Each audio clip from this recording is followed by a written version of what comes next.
আজকে পড়ব উপেন্দ্র কিশোর রায়চৌধুরীর একটা হাসির গল্প। গল্পের নাম বুদ্ধিমান চাকর। এক কাজী সাহেবের এক চাকর ছিল, তার নাম বুদ্ধু। চাকরটা একে বিদেশি, তাতে বুদ্ধিশুদ্ধি ধার ধারে না, কাজেই কাজী সাহেবের মহা মুশকিল। চাকরটা কায়দা কানুন কিছুই জানে না, বাড়িতে লোক আসলে হা করে তাকিয়ে থাকে। একদিন কাজী সাহেব তাকে দুই ধমক দিয়ে বললেন, ফের যদি এরকম বেয়াদবি করিস, কাউকে সেলাম না করিস, তবে তোকে আমি দেখাবো। সকলকে খাতির করবি আর সেলাম করবি। সেই থেকে রাস্তায় বেরিয়ে যাকে দেখে সকলকেই বুদ্ধু সেলাম করে। ছেলে, বুড়ো মানুষ, গরু, কাউকে বাদ দেয় না। এক গাধাওয়ালা তার গাধা নিয়ে চলেছে। চাকরটা তাকে সেলাম করলো আর গাধাগুলোকে খুব খাতির করে বলল, সেলাম সেলাম।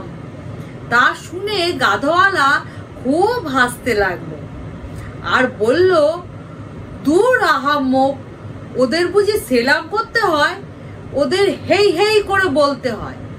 বুদ্ধ বেচারা কিছু দূর গিয়ে দেখলো একজন শিকারী ফাঁদ পেতে বসে আছে আর অনেকগুলো পাখি সেই ফাঁদের কাছে ঘুরছে।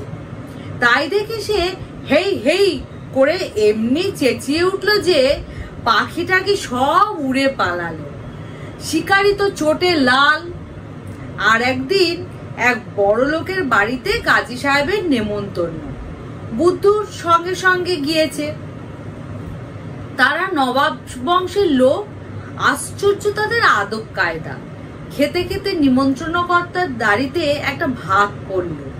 অমনি একজন চাকর যেন গান করছে এমনি ভাবে গুনগুন করে বলতে লাগলো, ফুলের তোলে বুলবুল ছানা, তারে উড়িয়ে দে না, উড়িয়ে দে না।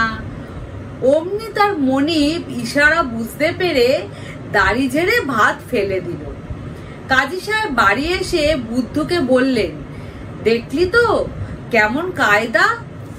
আমার দাড়িতে যদি খাওয়ার সময় ভাত লাগে, তুইও ঠিক তেমনি করে বলবি। তারপর একদিন কাজী সাহেবের বাড়িতে খুব ভোজ হচ্ছে। কাজী সাহেব চাকরের কেরামতি দেখবার জন্য ইচ্ছা করে তার দাড়িতে একটা ভাত ফেলে দিলেন আর বুদ্ধুকে চোখ টিপে ইশারা করলেন।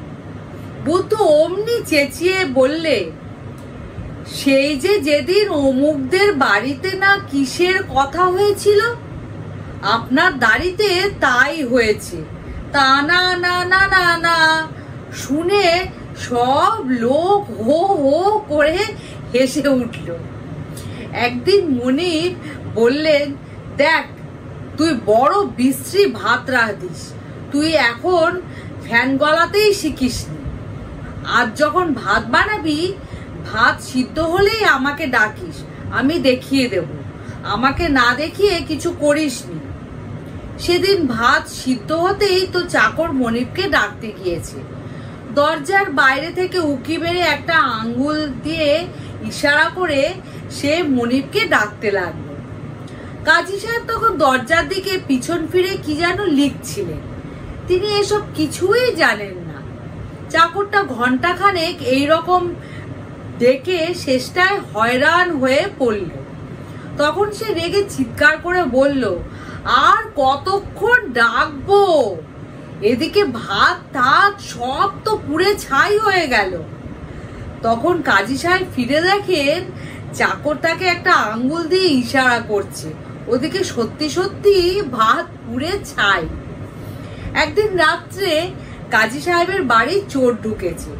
বুদ্ধু খচমচ শব্দ শুনে জিজ্ঞাসা করলো, কে রে? চোরটা গম্ভীরভাবে বলল, কেউ নই। তা শুনে বুদ্ধু আবার নিশ্চিন্ত হয়ে ঘুমোতে লাগলো। সকালে উঠে কাজী সাহেব দেখেন তার সব চুরি হয়ে গিয়েছে। বুদ্ধুকে জিজ্ঞাসা করে যখন রাত্রে সব শুনলেন, তিনি খুব রেগে গালাগালি করতে লাগলেন। কিন্তু বুদ্ধু তাতে মুখ ভারী বেজার করে বলল, তা কি করব, সে আমায় বারবার বললে কেউ নই কেউ নই। লোকটা তো দেখছি শুধু চোর নয়, বেটা বেজায় মিথ্যাবাদী। একদিন কাজী সাহেব শহরের বাইরে কোথায় যাবেন, যাবার সময় বুদ্ধুকে বলে গেলেন, দেখিস দরজাটার ওপর ভালো করে চোখ রাখিস, দরজা ছেড়ে কোথাও যাস নে, তাহলে চোর আমার সব নিয়ে যাবে। কাজী সাহেব চলে গেলেন। চাকর বেচারা এক লাঠি নিয়ে দরজায় পাহারা দিতে লাগলো। একদিন গেল, দুদিন গেল, তারপর দিন বুদ্ধু শুনলো এক জায়গায় ভারী তামাশা দেখানো হচ্ছে। তাই তো বেচারা কি করে, অনেক ভেবে সে করলো কি, বাড়ির দরজাখানা খুলে সেটাকে ঘাড়ে নিয়ে তামাশা দেখতে গেল। এদিকে বাড়িতে চোর ঢুকে যা কাণ্ড করে গেল সে আর কি বলবো। কাজী সাহেব বাড়িতে এসে দেখেন সর্বনাশ, বাড়ির সিন্দুক আলমারি সব খালি। ওদিকে বুদ্ধ বসে তামাশা দেখছে আর খুব সাবধানে দরজা পাহারা দিচ্ছে। কেমন লাগলো আজকের গল্প? আজকে চলি, আবার আসবো নতুন গল্প নিয়ে।